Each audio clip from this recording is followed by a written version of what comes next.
Now, here's how you can make your lock screen change pictures on the iPad. Let me show you exactly how it works. If you are new here on this channel, most definitely subscribe so you never miss anything important.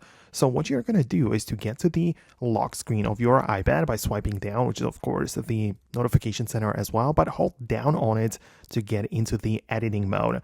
And then at the bottom, you have either customize, but you can also slide all the way to the right and set up a brand new home screen. The lock screen page, which is probably a bit better. So go with that option, click on the plus button, and I want you to go to the you have at the top a couple of categories. You have like photos, and literally the second one is the photo shuffle.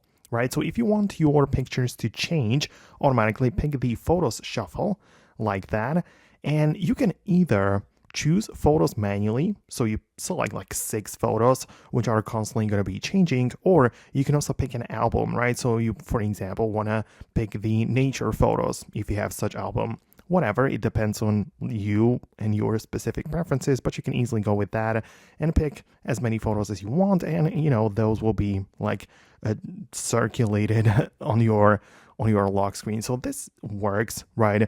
Obviously, if you do not see that option on your iPad, it could be because you have like an older version of the iOS.